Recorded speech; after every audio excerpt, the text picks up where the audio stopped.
Bonjour et bienvenue dans Amis, le podcast où on se révolte contre les adaptations de sagas qui font des parties 1 et des parties 2 d'un livre qui aurait pu tenir en un film. Salut, moi c'est Anaïs et moi aussi tout le monde veut soit me tuer soit m'embrasser. Oh waouh.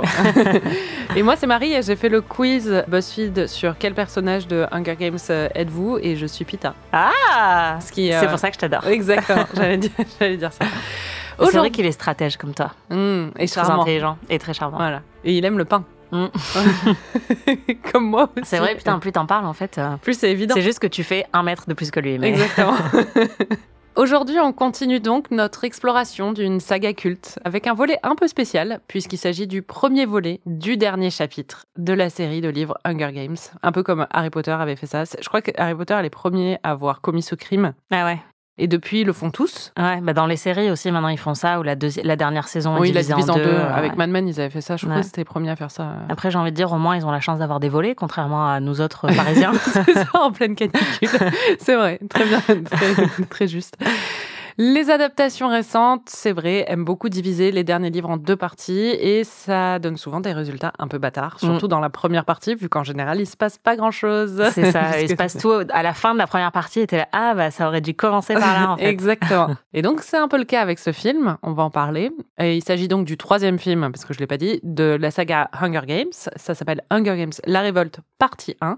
Le film est sorti en 2014 et comme le film précédent, il a été réalisé par Francis Lawrence. Et j'ai comme l'impression que ce film t'a pas forcément conquise. Pas tant que ça. Mais il t'a au moins fait réagir. Oh là là, oh là là là là là là, oh là là là là là. Enfin, il y a no way qu'ils auraient survécu ça. Bon, cet extrait n'est pas forcément à l'image de ta réaction à tout le film, j'ai l'impression. Le reste a été beaucoup plus calme. Exactement. Est-ce que tu peux résumer en 30 secondes ce prélude de film ? À la fin du film précédent, les Hunger Games All-Stars se sont interrompus quand Katniss a fait péter le ciel du jeu. Elle a été emmenée dans un district secret où il y a la rébellion. Et donc là, elle a un peu encore un stress post-traumatique de tout ce qui lui est arrivé dans les 2 films précédents. Et Péta lui manque puisque Péta, lui, il est resté au Capitole et il est tenu prisonnier là-bas. Ils l'ont mis sous Ozempic immédiatement. De scène en scène, il s'amaigrit. Elle est triste parce qu'elle a plus son petit joujou avec lequel elle peut faire des câlins alors qu'elle veut quand même pas être en couple avec lui. Donc elle trouve un autre mec. T'en veux tellement à Katniss. C'est clair. Du coup, elle se rapproche un peu de Gal et elle devient aussi donc un outil de propagande pour la rébellion. Et le film se focalise principalement sur ça, c'est-à-dire que dans ce film, le peuple souffre de plus en plus des mesures autoritaires du président Snow, mais on ne le voit pas puisqu'on voit juste Katniss tourner des vidéos de propagande. Très bien résumé, d'accord. On sent déjà l'angle d'attaque d'Anaïs. Donc, dans ce film, on découvre un nouveau lieu, tu l'as dit, un nouveau district. C'est le district 13, qui est censé être le district qui a été détruit pendant la guerre civile de Panem. Sauf qu'il n'a pas été détruit. En fait, c'était le district militaire, parce que chaque district, on l'a dit, avait une spécialité. Et on se dit, c'est un peu étrange quand tu veux contrôler les districts de la part du Capitole, d'en avoir un qui est juste un district militaire. Pour le contrôler, ça va être difficile quand même. Oui, c'est clair. Et ce serait étrange que ce soit celui-là qui soit resté à l'abandon et dans lequel les troupes de Snow ne vont jamais s'aventurer pour voir ce qui s'y passe, quoi. Ah ben non, l'idée, c'est pas qu'il est resté à l'abandon, c'est qu'il a été tellement détruit et rasé qu'il n'y a plus rien. Ah d'accord. C'était ça, normalement, la version qui a été servie aux autres districts. Mais la réalité, c'est que eux avaient construit des bunkers sous terre et que du coup... Bunkers. Ah, il m'énerve. C'est trop mignon, des bunkers. Des bunkers sous terre et que du coup, ils vivent sous terre depuis des années sans que personne le sache et qu'ils sont en train de préparer pour eux. La guerre, c'est jamais terminé, quoi. Ouais. Et donc, Katniss débarque dans cet environnement. Comment tu décrirais le district 13 ? Si tu devais en faire, par exemple, si c'était une brochure de tourisme. C'est un tube sous terre. Ouais. Si vous aimez les carences en vitamine D,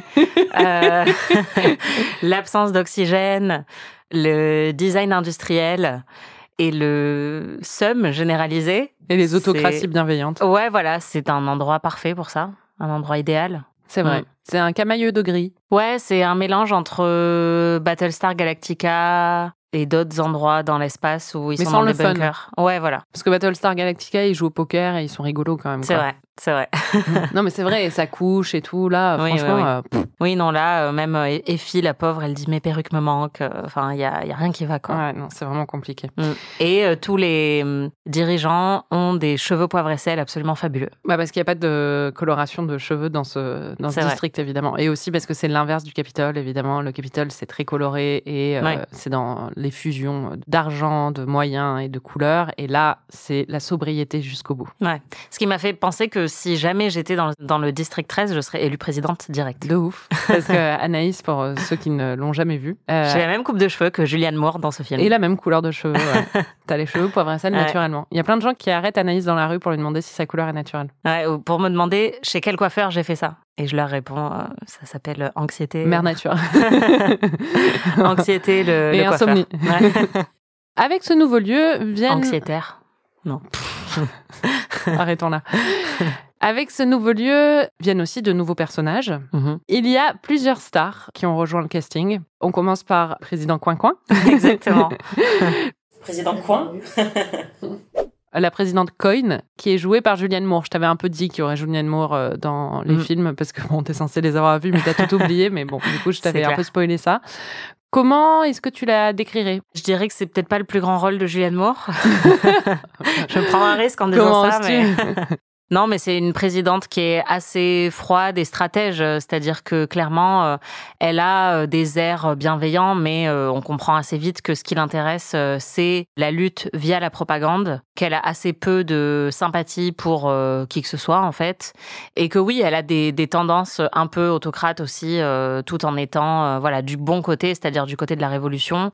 Elle est prête à tout sacrifier, ou en tout cas à sacrifier une grosse partie des gens qu'elle protège pour gagner la guerre contre le Capitole. Et c'est marrant parce que je pense que c'est dans ce volet-là que la comparaison avec Andor m'est revenue le plus souvent, et c'est une comparaison qui est injuste puisque Andor, c'est une série Star Wars qui est sortie il y a quelques années et donc qui arrive des années après Hunger Games. Ouais, la saison 2 est sortie cette année, mais la première saison, il y a 3 ans maintenant. Mais les parallèles sont tellement évidents puisque là, il y a beaucoup de ressemblances avec l'univers de Star Wars, avec les soldats qui ressemblent à des Stormtroopers, et les thèmes abordés sont exactement les mêmes.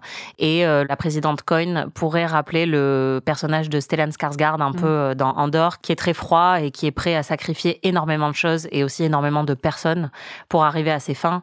Mais forcément, quand on a vu un personnage comme celui de Stellan Skarsgård, qui était hyper complexe, et forcément dans une série sur plusieurs épisodes, celui de Coin-Coin, il paraît un peu plus faible. Comme tu dis, c'est pas le plus grand rôle de Julianne Moore. C'est marrant parce que c'était un peu l'époque où des actrices prestige comme Julianne Moore ou Kate Winslet payaient leur maison de vacances avec une apparition dans une saga dystopique. C'est clair. Kate Winslet a été dans Divergente, c'est ça? Exactement. Ah ouais, putain, c'est vrai. C'était vraiment... Et c'était aussi la présidente, non? Ou la secrétaire générale. Ouais. Enfin, je sais plus exactement quel était le titre dans Divergente, mais oui, c'était la grande chef. On a ensuite Boggs, qui est un militaire au gradé de l'univers du District 13 et qui est joué par, en vrai, le plus bel homme de toute cette saga. Hein. Oui, j'ai cru que tu allais dire de tous les temps et je ne t'aurais pas contredit, mais... Non, mais de cette saga, tout le monde est en train de débattre sur est-ce que c'est Pita ou est-ce que c'est Gal. Ouais. Très clairement, c'est Boggs, qui a aussi un nom très sympa. Philip Seymour Hoffman. Honnêtement, les deux pourraient s'affronter, je pense. Dans des genres très différents, quand même. Il est joué par Mahershala Ali. Hein? Myself would be Colonel Boggs, District 13's head of security. Bah dis donc. Quand je te dis que le casting toujours... Puis alors, rien que sa voix, tu tombes enceinte, quoi. Ouais, c'est clair. Et Mahershala Ali, grosse célébrité. Ouais, bien sûr.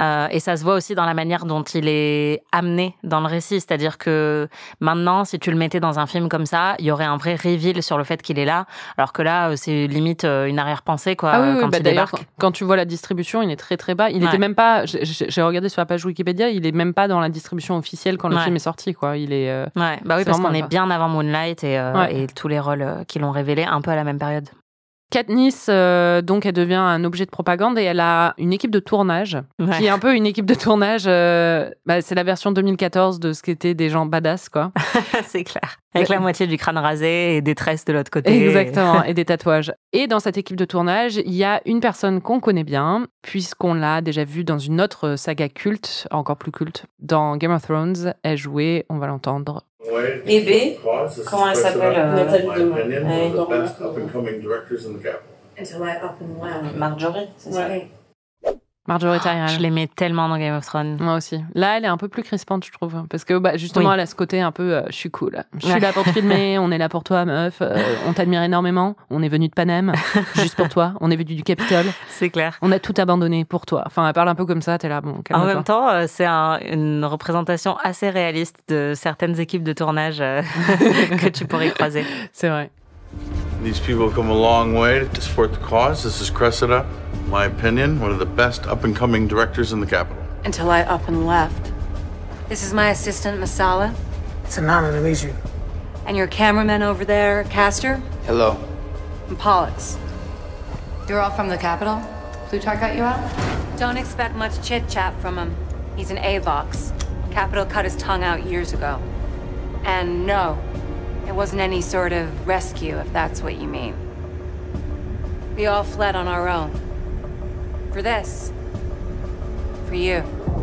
Et avant de passer au reste de l'histoire, on peut aussi mentionner une autre actrice qui est aussi présentée un peu, comme tu as dit, comme Mahershala Ali, de façon assez rapide, alors que c'est une actrice qui est quand même assez connue depuis des années. C'est Sarita Choudhury, qui jouait dans Mississippi Masala avec Denzel Washington, qui est réalisé par Miraner, la mère du candidat à la mairie de New York démocrate, qui vient de battre Andrew Cuomo. Et du coup, Mississippi Masala, qui est un film un peu romantique culte des années 90. Et Sarita Choudhury, qu'on a vu aussi dans Homeland, où elle était la femme de Saul Berenson. Tout à fait. Et plus récemment dans And Just Like That, où elle est une amie de Carrie. Mm. Et donc là, elle joue un petit rôle où elle est une proche du président Snow. Oh my god, mais il y a vraiment tout le monde, quoi. La révolte partie 1, c'est The Place to Be.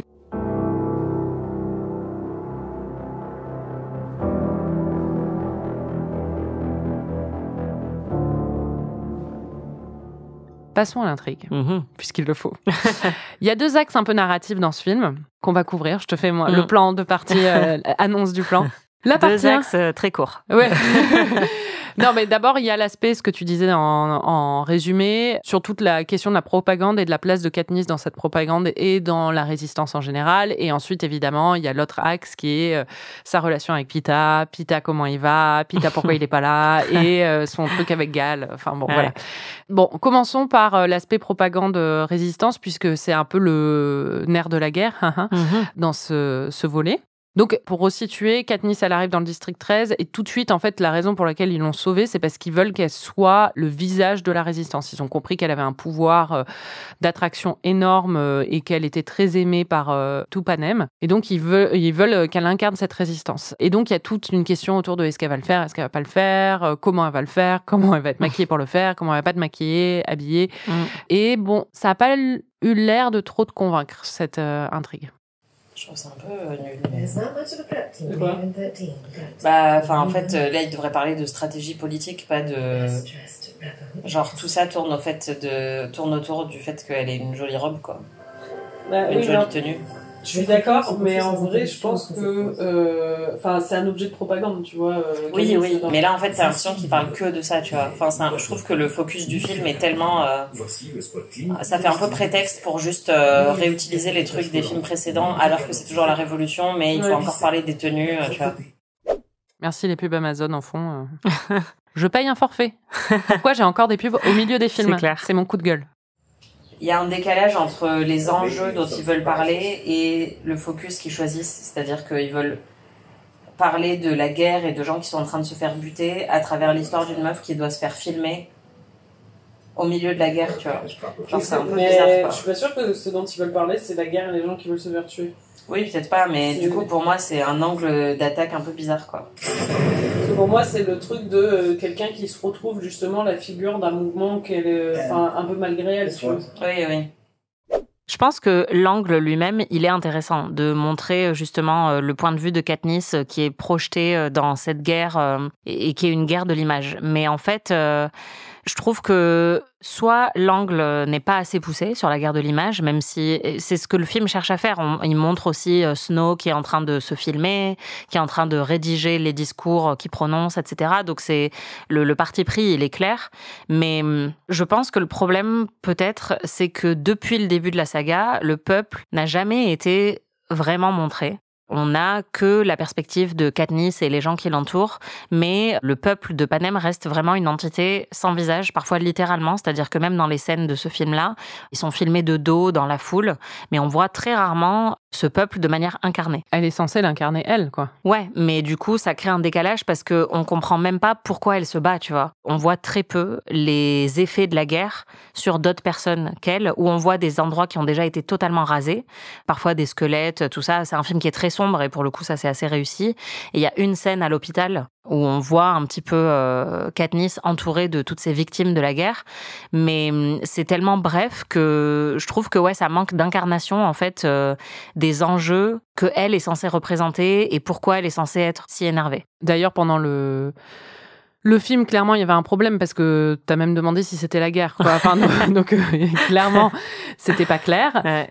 Mais du coup, ça veut dire que c'est déjà un peu la guerre. Bah oui. D'accord.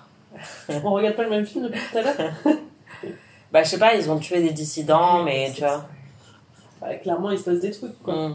Mais qu'est-ce qu'ils font, eux, ils font quoi, en vrai? Ils tuent des gens? Ils font des eux, attaques? ils se préparent, mais dans chaque district, t'as des révoltes qui sont en cours. Ceci dit, je pense que la raison pour laquelle elle se bat, c'est aussi les 2 premiers films qui l'ont montré. C'est-à-dire qu'on l'a forcée à rentrer dans une arène, on a tiré au sort des enfants pendant des années et des années pour qu'ils s'entretuent. Et elle a été victime de ça et a dû être dans une arène où elle a vu des gens mourir, où elle a été mise dans des positions dans lesquelles elle n'aurait jamais voulu être et par lesquelles elle est traumatisée.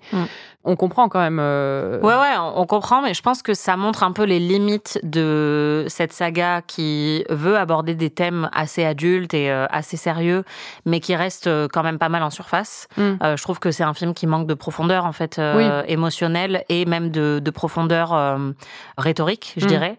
Et ça souffre aussi, je pense, a posteriori, encore une fois, c'est un peu injuste, mais en les revoyant aujourd'hui, je vois à quel point on a peut-être progressé en termes de complexité narrative grâce à des séries comme Game of Thrones ou Andor, mais en gros des sagas qui évidemment ont bénéficié de plusieurs saisons et donc qui ont vraiment pu approfondir toutes ces choses-là, mais en fait avec des thèmes similaires sur le coût de la guerre, sur la violence de la guerre, sur le fait que tout ça est beaucoup plus gris en fait dans les faits que ce qu'on aimerait penser.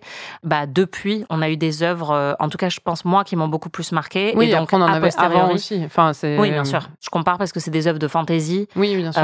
Et qui donc pouvaient plaire à un jeune public et aussi qui en même temps ont abordé ces thèmes-là de manière plus adulte. Mais je pense à Star Wars aussi, tu vois. Enfin, qui le faisait aussi de façon plus adulte et plus fine. Ouais, c'est vrai. Parce que ces films ont une patine un peu plus prestige que d'autres films de Wayé, et parce qu'il y a Jennifer Lawrence, et parce qu'il y a un super casting, et parce qu'en vrai, pour certains des films de la saga, c'est vraiment des bons films divertissants et qui sont assez bien foutus et tout ça. Ouais. On oublie que c'est des films de Wayé qui sont destinés à un public d'adolescentes, et je suis pas du tout en train de dire qu'il faut mépriser, enfin, je serais la dernière personne à dire ça, mais du coup, en fait, l'angle qui est choisi de se focaliser sur Katniss et sur ses émotions, et aussi sur ces états d'âme, c'est un angle qui est très justement young adulte, quoi, qui est très destiné aux adolescentes qui vont s'identifier à ça, et ça permet aussi de projeter des émotions qu'on peut avoir et des états d'âme qu'on peut avoir quand on n'est pas dans une guerre, quoi. Ouais, complètement. Mais je pense que c'est pas tout à fait réussi. Non, je suis d'accord. Et que le film a vraiment du mal justement à trouver l'équilibre entre les thèmes adolescents et le public qui cherche à viser, et aussi l'envie d'aller vers quelque chose d'un petit peu plus sérieux et d'un petit peu plus profond. Et je pense aussi que, par exemple, il y a plein de choses qui auraient peut-être représenté des risques en termes d'écriture, et que, enfin, dans un système de saga young adulte, de fantasy, ils pouvaient peut-être pas se le permettre. Mais c'est vrai que moi, ce que je regrettais vachement, c'était de pas avoir pris 5 minutes pour se focaliser sur un des bûcherons, tu vois. Ouais. Genre, on le voit se préparer pour sa journée de travail, etc. Et après, on découvre qu'il fait partie de la rébellion. Mais tout ça, c'est des trucs où, enfin, je pense que c'était compliqué de le faire narrativement à cette époque-là. Mais même, tu vois, quand je pense aux films Marvel, enfin, c'est devenu un peu le punching bag préféré de tout le monde. Mais il y a quand même eu d'excellents films Marvel, et avec notamment les Avengers, qui ont réussi à trouver cette ligne-là. Bah, Winter Soldier ou des films comme ça qui sont bien plus complexes. Après, bon, il y a plein d'autres films Marvel qui sont complètement teubés, mais c'est... Non, mais même Endgame, tu vois, sur tout le deuil que ça avait engendré. Enfin, c'était des films qui étaient teubé de plein de manières, mais aussi qui arrivait quand même à injecter des thèmes un peu plus profonds. En vrai, tous les films de super-héros depuis des années, si tu regardes Spider-Man ou si tu regardes Superman, il y en a qui sont plus ou moins bien adaptés. Ou par exemple, les Batman, en vrai, tu vois, de Christopher Nolan. Ils sont bien plus profonds, donc évidemment que c'est totalement possible de le faire. Et je suis d'accord que Hunger Games pêche. Et je suis d'accord que ce film... Enfin, il y a un côté, parfois, on dirait une fanfiction, quoi, un peu mal écrite. Même si j'ai beaucoup d'affection pour cette saga, mais je suis d'accord avec toi totalement là-dessus, quoi. Et il est trop sérieux. Enfin, je pense que les parties jeux, personnellement, me divertissent plus. Oui. En fait, mon truc par rapport à ce que tu disais, c'est plus que je pense pas qu'en fait, on ait forcément besoin de voir la guerre ou de voir des choses comme ça. Je pense juste que leur parti pris, c'est de se focaliser sur Katniss, mais que ce parti pris-là est pas bien exécuté, quoi. Ouais, je suis d'accord.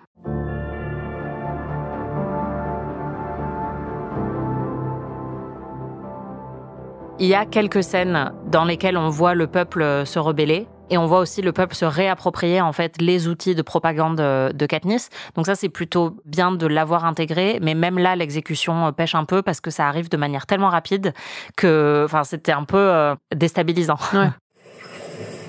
C'est le district des bûcherons, donc il y a 2 millions de bûcherons. Mais c'est des bûcherons chimpanzés parce que... Les bûcherons sont pas toujours aussi agiles, hein. Bon, il y a aussi un problème, c'est que le personnage de Katniss commence à nous taper un peu sur le système. Ouais. Oui. Oh là là, elle est teubée. Il faut se rappeler qu'elle a 17-18 ans, en fait. C'est vrai.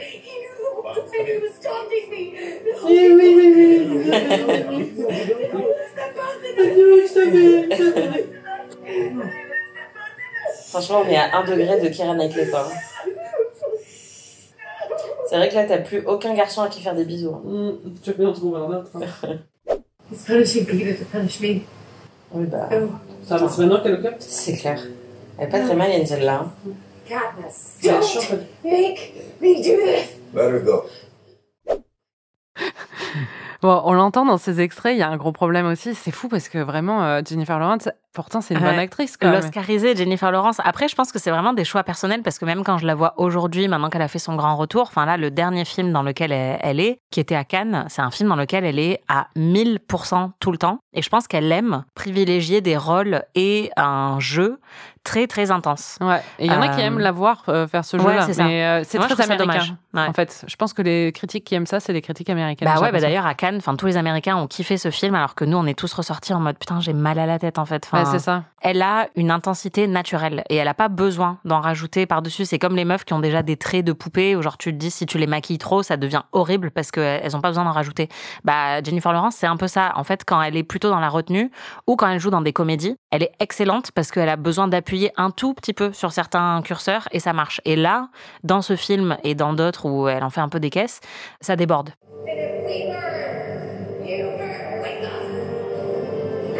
Elle est tellement... intense, ouais. C'est pour ça qu'on a tous eu marre d'elle. On est horrible. Non, mais c'est vrai. Petit voyage dans le temps. Puis il y a des petits trucs de cohérence qui fonctionnent pas trop. On est censé croire qu'elle est nulle en com. Ça, c'est le truc qu'on nous dit depuis le début. Comme Jennifer Lawrence, quand elle est super maladroite, mais que accidentellement, elle devient une inspiration pour tout un peuple. Exactement. Donc là, c'est montré par le fait qu'ils essaient de la mettre en scène et de lui donner un texte, mais ça marche pas. Et par contre, quand ils la mettent dans les conditions du direct et que des centaines de personnes meurent pour lui donner la motivation, là, d'un coup, elle est meilleure, quoi. I have a message for President Snow. You can torture us and bomb us and burn our districts to the ground. But do you see that? Fire is catching. And if we burn, you burn with us. Mais ce qui est marrant, c'est qu'au moment où elle trouve enfin l'inspiration, elle commence une partie de son discours d'un côté et d'un coup, elle tourne et elle se met sur la deuxième caméra. Et j'étais là, mais c'est... c'est too much. C'est tellement authentique. Ah waouh, deuxième caméra. C'est clair. Bah dis donc. J'y crois pas, moi. C'est comme si ce petit texte avait été écrit. C'est clair. Oui, non, j'y crois pas. Sa propagande ne marche pas du tout sur moi. Mais c'est aussi ça que je pense qui me dérange dans le film, c'est que justement, j'ai l'impression que le film n'a pas de discours critique sur le fait qu'ils utilisent son choc réel pour créer de la propagande et qu'il y a un cynisme de la part des dirigeants pour la placer dans cet univers-là où genre là, elle vient de voir plein de gens se faire buter et d'un coup, elle devient inspirante. Et en fait, on voit que la présidente Coin et que Plutarque, Philip Seymour Hoffman, ont un petit cynisme par rapport à ça. Mais après, on voit aussi juste que ça marche super bien. Et là, je trouve que le film n'a pas de recul là-dessus pour montrer un peu le coût que ça a de créer un outil de propagande, tu vois. Et après, oui, il y a des trucs un peu plus incohérents. Mais bon, ça, pour le coup, c'est marrant. C'est-à-dire qu'elle se retrouve face à des avions de chasse dans un terrain de guerre où elle a absolument rien à part un arc et des flèches. Et ok, c'est des flèches qui explosent, mais ça reste quand même des flèches. Enfin, j'ai fait un bac L, donc je sais pas, mais genre j'ai l'impression que même en termes de physique, je sais pas si c'est possible de tirer sur un avion avec une flèche, ou en tout cas de l'atteindre. Au niveau rapidité ? Ouais. Bah, je sais pas. Mais en tout cas, j'ai fait un bac L aussi. Elle tire sur un avion avec une flèche. Si vous avez fait un bac S, vous devriez savoir, donc faites-nous C'est clair. Franchement, ça fait bien question du bac, tu vois. Genre, si on tire avec une flèche sur un avion, est-ce que l'avion peut exploser ? Ça, c'est des questions du bac L. Donc... C'est ça. Moi, ma question, c'était littéralement combien d'épinards doit manger Popeye pour... C'est vrai. Ouais. Littéralement. Mais bref, et donc du coup, elle réussit à faire exploser l'avion et c'est incroyable. Non mais genre, elle va tuer un avion avec une flèche. Mais c'était l'époque de Marvel et de Hawkeye et tout ça. Hein,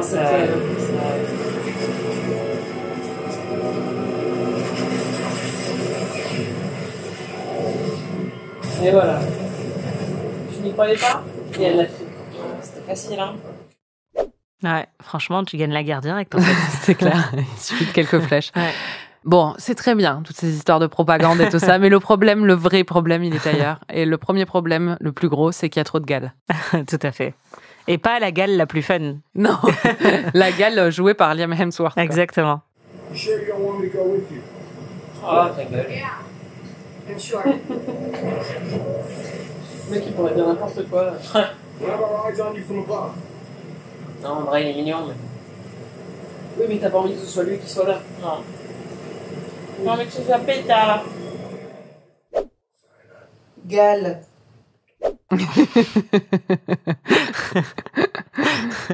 Après, si je dois prendre la défense de Gal quand même, ouais. Ça, c'est un truc qui est réussi scénaristiquement, c'est-à-dire qu'il ne le transforme jamais en mec jaloux, relou, par rapport à Péta. Il le faisait un peu plus dans les films précédents, mais là, il prend souvent la défense de Péta. Il dit non, mais il doit être manipulé. S'il prend pas la défense de la rébellion, c'est sans doute parce qu'il y a quelque chose derrière.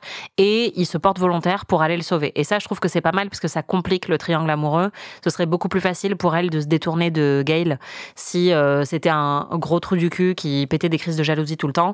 Et en fait, non, ça reste quelqu'un d'hyper noble et généreux avec Katniss. Et donc ça marche bien. Mais après, c'est vrai que, bon, Péta écrase toute la concurrence très facilement. Évidemment. Et c'est bien ça le problème, c'est que Péta, il est pas trop là. Bah non, et ce film aurait été bien mieux si Péta était plus là. Tu sais de quoi il manque, ce film ? De Péta. Je trouve que le cœur humain de la saga, c'est vraiment lui, quoi. Et du coup, quand il n'est plus là, ça fait un peu robotique. Oh. Il me manque. Et ben t'es pas la seule à qui il manque parce que Katniss maintenant elle rêve de lui et tout. Ouais. Elle est trop in love maintenant qu'il est plus là. C'est clair. Encore un truc de fuckboy. Hein. Ouais, c'est clair. Bon, ça y est, elle est à fond là. Suffisait qu'il se fasse kidnapper. Elle est hypnotisée. Quand j'ai entendu et quand j'ai fait les extraits tout à l'heure, je croyais que t'avais dit qu'elle était hypnotisée. Ce que je trouve encore mieux parce que Pita... C'est clair. Ouais, moi aussi, je suis un peu déçue du coup. Mais oui, elle a été un peu hypnotised, quoi. Ouais. Hypnotisée en VF. Ouais. Et là aussi, Katniss était un peu énervée. Non, mais vraiment, meuf, choisis ton camp, en fait. C'est vraiment une petite traînée, hein. Mais dis donc. Pita. Non. Allez, finalement, je vais t'embrasser, toi. J'ai changé d'avis encore. Oui, parce qu'en fait, il y a tout un moment où ils se font une petite balade dans les bois, Katniss et Gale, et où là, elle se rapproche de lui, et je pensais même que il y allait y avoir un gros rapprochement, mais finalement, il se passe rien, en fait, non? Je sais plus. On a vu Tu Anaïs... m'as vendu du rêve. Moi, je pensais que ça allait être John et Ygritte dans la grotte, tu vois, parce qu'il y a une cascade et tout. Je t'ai vendu du rêve, j'ai dit quelque chose? Bah oui, parce que je t'ai dit, ils vont s'embrasser, et tu dis, il va se passer encore plus que ça. Ah oui, c'était pour te troller. Et en fait, il se passe rien. Mais ouais, enfin, en gros, dès qu'elle a un mec devant elle, c'est son nouveau crush. Et après, elle change d'avis, quoi. En même temps, j'ai envie de dire same, je la comprends, mais un peu relou. Ils vont se faire des bisous dans l'eau. On va plus que des bisous. C'est vrai? Ils vont faire crac-crac dans l'eau? Dis donc. Est-ce que tu peux expliquer ce qui se passe avec Peeta dans le film? Il est kidnappé par le Capitole et évidemment, nous, on n'est pas censé savoir qu'il est en train de lui arriver des choses horribles. Mais c'est quand même assez facile de l'imaginer. En gros, il n'arrête pas d'être invité dans le talk show de Stanley Tucci. César quelque chose. César la perruque. Et donc, il n'arrête pas de dire que la rébellion, il faut arrêter, que ça fait trop de victimes. I want everyone who's watching to stop and to think about what a civil war could mean. We almost went extinct once before, and now our numbers are even fewer. Is this really what we want to do? Kill ourselves off. Killing is not the answer. Everyone needs to lay down their weapons immediately, or else that's it. For all of us. Are you calling for a ceasefire? Yeah. Et donc, tous les gens du district 13 sont très énervés contre lui parce qu'ils pensent que c'est un traître. J'ai envie de dire, je sais pas, vous avez vu Manuel Valls, à côté c'est rien quoi. Personne n'a torturé. C'est vrai. Mais oui, et en gros, on le voit s'amaigrir d'émission en émission et on voit qu'il va pas bien et on imagine que évidemment tout ce qu'il est en train de dire, il le dit sous la contrainte. Et ce qu'on découvre à la fin, c'est qu'il a été empoisonné, c'est ça, ou qu'on lui a fait un lavage de cerveau en fait. Attends. Donc il est plus. Tu vas un peu vite. Ok. Tu vas un peu vite. D'abord, pendant une bonne quinzaine de minutes, je dirais au début du film, il y a pas Peeta. Ouais, même on sait pas où il est. Ouais. On sait pas où il est. Quoi. Ça lui a manqué, donc elle se demande. Et quand il était de retour, déjà, t'étais contente. Oui. There has been rampant speculation about what really happened. Ça va être Peeta. And here, to shed a little light on the subject for us, is a very special guest. Please welcome Mr. Peeta. Ah, j'en étais sûre. T'étais contente, mais après, t'étais un peu triste. Ah bah oui. Ils doivent le torturer et tout, le pauvre. Il est tout maigre, et il a des cernes. Ils lui font du mal. Pauvre Peeta. Ils l'ont pété. Ils ont pété Peeta. Ouais.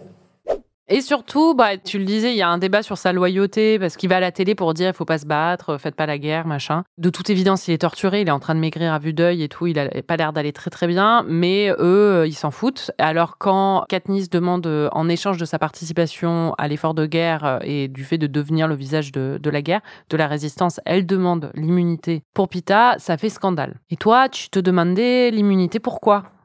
Parce qu'il avait rien fait de mal. Bah oui. Parce qu'il a parlé à la télé, il veut lui faire un procès. Bah non, mais il est considéré comme un traître à la cause. Parce qu'il a parlé à la télé. Mais parce qu'il a invité tout le monde à ne pas à se rendre et à pas continuer la révolte. Oui, juste parce qu'il a parlé à la télé. Mais Anaïs, enfin, si par exemple Trump, quand il a parlé à la télé, il a dit à tout le monde de se rendre au Capitole. Il a été. Oui, d'accord, mais il était président. Oui, mais Peeta, c'est une figure pour eux, c'est une figure de leadership. Franchement, c'est dur, hein. Franchement, pour moi, c'est comme les vidéos d'otages qui disent tout va bien, enfin tu vois, alors qu'ils ont un flingue sur la tempe, t'es là, bah évidemment, enfin on va pas leur faire un procès en plus quand ils rentrent, tu vois. D'accord. Enfin c'est, ouais, je sais pas, c'est dur. Enfin et puis moi je commets des trahisons bien plus importantes au quotidien, je pense, que ce qu'il a fait dans ce film. On va faire un épisode spécial. C'est clair. Et en plus, il y a quand même d'autres personnages qui ont été du côté du Capitole pendant des années et qui ont contribué à l'effort de propagande du Capitole et qui maintenant sont du côté de la rébellion. Mais quand tu penses à Effie ou Haymitch ou Bip Bip, là, l'intello avec les lunettes, bah lui, on découvre que c'est lui qui a fait tout le système de sécurité du Capitole. Donc, on pourrait lui en vouloir aussi. Et non. Bah ouais, t'as bien raison. Et lui, du coup, il n'a pas un procès parce qu'il a fait le système de sécurité du Capitole. Un peu un système à deux vitesses, hein. Justice pour Peeta. On en arrive à la fin, il y a une rescue mission, ils vont le sauver, sauf que...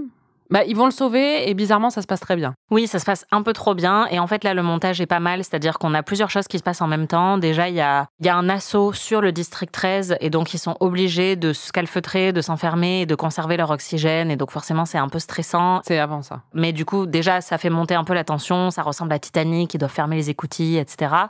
Et après, je sais plus trop ce qui se passe, mais en gros, le président Snow envoie un message à Katniss parce que c'est vraiment le pervers toxique number one, ce gars. Genre, il lui envoie des roses. On sent qu'il a un petit kink pour elle et en même temps, il veut la tuer, tu vois. Ce qui se passe dans mon souvenir, c'est eux qui rentrent dans le système grâce à Bip Bip. Là, ils rentrent dans le système et ils font diffuser un message de Finnick qui dit que... ça aussi, c'est tellement naze. Ah oui. La grosse révélation de Finnick, attention, président Snow empoisonne ses opposants. Et là, c'est un autocrate, en fait. C'est clair. Je veux dire, c'est un classique Poutine, move. C'est clair. Si t'es un autocrate et que t'empoisonnes pas tes opposants, are you even an autocrate, quoi. How, you may ask, did he do it? One word. Poison. He stopped every mutiny before it even started. There were so many mysterious deaths to adversaries, even to allies who were threats. Donc, bon, Finnick fait cette grosse révélation qui est censée être une bombe, vraiment, pour les gens qui regardent ça. Et c'est censé, en fait, distraire pendant que la mission arrive sur le Capitole pour récupérer Peeta et puis Johanna et la meuf de Finnick. Sauf que le président, évidemment, il était au courant qu'ils sont là. Et il commence à parler à Katniss, parce que Katniss commence à lui parler via la télé aussi. Enfin bon, c'est toute une histoire de parlage à travers la télé. Et le président Snow, il lui dit « Mais je sais qu'ils sont là. Have fun. » Et c'est horrible. Que va-t-il se passer? Don't you think I know your friends are in the tribute center? Ah ouais, voilà. Embuscade. Cut them off. Embuscade. T'as bien lu. Mais finalement, ça marche quand même, puisqu'ils arrivent à récupérer Peeta et Johanna et Annie. Ouais, justement, c'est Annie, trop facile, en fait. Ouais, c'est ça. J'ai pas... C'est facile, pourquoi? Parce que Peeta, et en fait, c'est ça le twist de la fin. Donc en fait, président Snow, il a fait exprès de renvoyer Peeta, mais c'est nul. Donc, d'accord. Pour ceux qui l'ont pas vu et qui nous écoutent alors qu'ils l'ont pas vu, ce qui arrive assez souvent, bizarrement, Peeta... Et qui comprennent sans doute mieux que moi, qu'il ait pourtant vu 3 fois à ce stade. Peeta, il a été piqué par des guêpes qui font halluciner et tout ça, et on lui fait croire en fait que Katniss c'est l'ennemi. Donc le président Snow, il a laissé la petite bande récupérer les 3 parce que en fait Peeta est devenu une arme du Capitole qui va s'en prendre à eux. D'accord. Et qui va s'en prendre à Katniss précisément. Oui, mais en vrai il va être déprogrammé. Ah, est-ce que c'est si facile que ça? Non, parce que sinon il y aurait plus de film. Mais j'espère un peu quand même. Ah ok, je crois que j'avais même pas compris ça, tu vois. Non. Enfin oui, je me disais ok, ils ont été rescued, mais c'est quoi trop le plot twist? Et en fait c'est ça le plot twist. Je sentais qu'il allait y avoir un problème, mais j'avais peut-être pas anticipé à quel point ce serait un problème. Petit Peeta. Il est tout maigrichon. T'es contente de le retrouver? Oui. Oh. Mais il va être, il va lui faire la gueule, hein, puisqu'il a trop souffert. Je l'avais dit. T'avais dit il va lui faire la gueule, t'avais pas dit il va essayer de l'exploser. Same difference. Bon, là, Il a beaucoup de force pour quelqu'un qui a peu de force. Et le problème, c'est que ça aurait dû s'arrêter là, ça aurait été un super cliffhanger. Ouais, mais non, ça ne s'arrête pas là. Ouais. Ouais. J'espère que c'est la fin. Oh, putain, j'espérais aussi. Mais... Ça aurait dû être la fin, ils sont cons. C'est clair. Ça aurait été une bonne fin. Ouais. Ouais, toi, ça vient encore. Oh, mais non. Non, mais il y a un générique. Hein. Ouais, je sais, mais j'espère que le générique est genre. Ouais, je pense qu'il doit bien faire 10 minutes. 16 minutes. Il restait 17 minutes. T'es drôle. Mais non, mais honnêtement, juste, enfin, c'est pas possible que ça, ce soit pas la... C'est débile. Enfin, ils ont vraiment fait le pire choix du monde. Ouais, ils ont vraiment merdé. C'est sans doute le pire de la saga. Hein. Enfin, oui, je me souviens plus de celui d'après, mais... Moi, je me souviens que je l'aime beaucoup. Ok.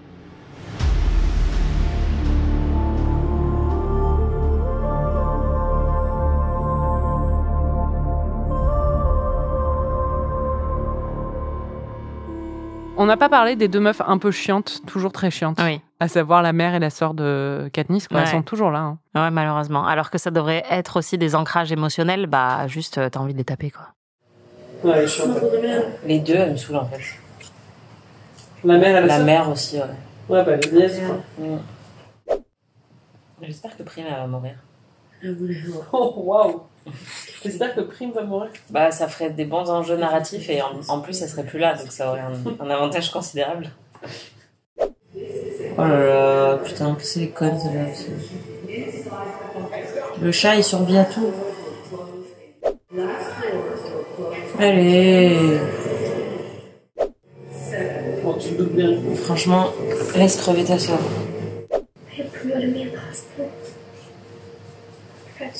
Mais t'as 5 ans. Petit ratage sur ce personnage aussi. Juste, je voulais parler aussi vite fait de Philip Seymour Hoffman, qui est quand même mort pendant le tournage du film. Il est mort en février 2014. Alors que le film, en fait, ils ont filmé les 2 derniers films en même temps. Le tournage s'est terminé, je crois, en juin 2014. Mais visiblement, il avait, enfin, ce qui a été dit à l'époque, parce qu'il y avait beaucoup de rumeurs qui tournaient selon lesquelles il avait été remplacé par du CGI, enfin, qu'il y aurait un hologramme et des choses comme ça. Ça n'a pas été le cas. Toutes les scènes dans lesquelles il apparaît, c'est les scènes qu'il avait tournées. Et celles qui n'avaient pas pu tourner, elles ont été réécrites pour qu'elles soient incarnées par un autre personnage, quoi. Et bon, c'est vrai qu'il apporte quand même une bonne dose de charisme et de talent à ce casting, toujours. Ah bah ouais. Bah, franchement, ces films-là, mais surtout celui-là, sans leur casting et sans lui, ah oui, ce serait il n'y aurait aucun intérêt, quoi. J'aimerais tellement être dans une rébellion avec Philip Seymour Hoffman. De ouf. Ça va être compliqué de dormir. Ouais. Mais il est rassurant, quoi. Il est tellement charismatique, c'est un truc de fou. Est-ce qu'il y a des moments qui t'ont quand même marqué, que t'as quand même aimé dans ce film? Il y en a un que j'ai bien kiffé, c'est quand Effie et Haymitch flirtent. Ah bah ouais. Franchement, je les stan. Ouais, j'espère qu'ils vont finir ensemble. On peut pas se quitter sans parler d'un monument de l'histoire de la musique. T'es sûre? La chanson de Katniss. Moi, j'adore cette chanson. Oui, mais toi, c'est comme toi, t'adores les chansons dans les livres. Bah ouais. Genre, c'est vraiment... Mais ça, c'est parce que j'étais biberonnée au Seigneur des Anneaux. Hein. Ouais, c'est ça. T'as des pages et des pages de chansons d'elle. J'ai récemment eu une conversation avec des potes qui sont tous fans du Seigneur des Anneaux, des livres, et quand on en a parlé, c'était mais les chansons, putain. Et j'étais là, merci, parce que franchement, quand je parle à Marie, j'ai l'impression d'être un monstre, mais moi, les chansons dans les livres, je les lis pas, en fait. Bah non, mais attends, moi je les lis pas toujours. Dans Le Seigneur des Anneaux, il y en a plein. Au bout d'un moment, quand je le relis, Le Seigneur des Anneaux, je vais pas relire toutes les chansons. Ah ouais, mais flemme. Il y a des histoires dans les chansons, dans Le Seigneur des Anneaux, tu vois. Mais là, c'est juste que la BO de ce film, je l'ai pas mal saignée parce que c'est Lord à la fin. Et c'est vraiment une très bonne chanson de Lord. Yellow Flicker Beat de Lord, que j'écoute toujours régulièrement. J'adore cette chanson. Honnêtement, c'est une de mes chansons préférées de Lord. J'ai un peu honte de dire ça, mais c'est vrai. Et j'aime bien cette chanson de Jennifer Lawrence. Je trouve qu'elle a une belle voix. Jennifer Lawrence a une très belle voix, mais c'est juste que moi, c'est plus cringe. Ah non. Ah non, c'est génial. Genre, elle se met à chanter, ils sont tous dans la nature. Oui, non, c'est gênant de ouf, évidemment. Ouais, voilà, c'est gênant, t'as envie de dire, meuf, pour qui tu te prends, en fait? Non, pour c'est qui ça. tu te prends? Et puis... Imagine si toi, tu faisais ça en rando, tu ferais trop ça, en plus. De ouf. En vrai.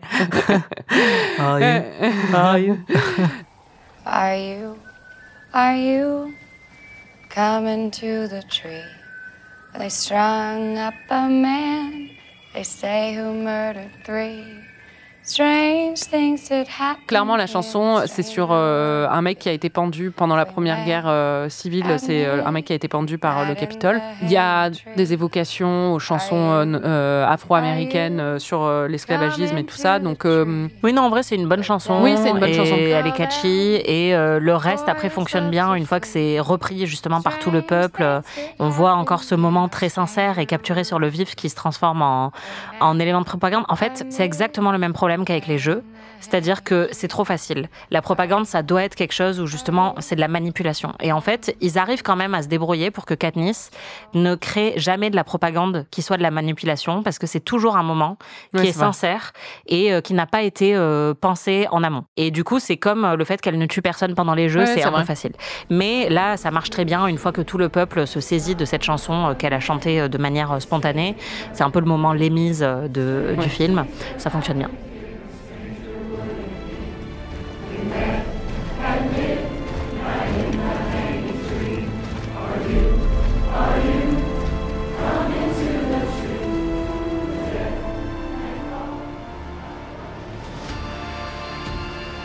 C'était Ami. Merci Anaïs. Merci Marie. Et merci à vous tous de nous écouter chaque semaine. La semaine prochaine, on boucle la saga Hunger Games avec Hunger Games La Révolte, partie 2. Incroyable. C'est là où il va y avoir des choses tournées en région parisienne. Je l'avais dit pour mais ouais, c'est intéressant. Ok, je vais rester attentive pour repérer tout ça. Vous pouvez retrouver tous les épisodes d'Amis sur slate.fr ou votre plateforme de podcast préférée. Si vous avez aimé cet épisode, vous pouvez nous laisser 5 étoiles et un petit commentaire où vous pouvez nous hyper auprès de tous vos amis. N'hésitez pas à partager vos impressions sur notre compte Instagram Amis le podcast. On adore vous lire. On se retrouve la semaine prochaine pour de nouvelles aventures. Salut! Ami est un podcast d'Anaïs Bordage et Marie Telling, produit par Slate Podcast. Production éditoriale, prise de son et réalisation, Aurélie Rodriguez.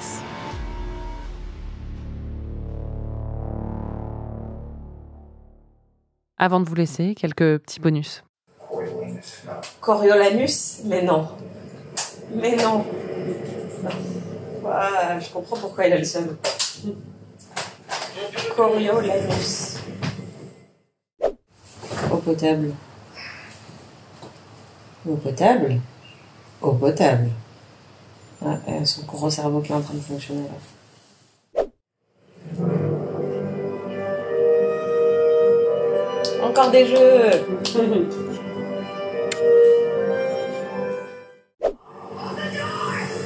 Oh dodo. Allez, ça repart. Elle, si elle a pas un homme à qui faire des câlins, elle est perdue. On t'enseigne. President Snow. Tu l'appellerais président, toi, si c'était un méchant? Can you hear me? Moi, je l'appellerais Snow. Bah Snow. ouais. Genre, on dit pas président Poutine. Ou Monsieur Snow, tu vois. Moi, je dirais Monsieur Macron quand même, parce que je resterais pas. President Snow. Monsieur Poutine. Du coup, j'ai envie de dire salut, moi c'est Anaïs partie 1, mais... C'est Marie partie 2.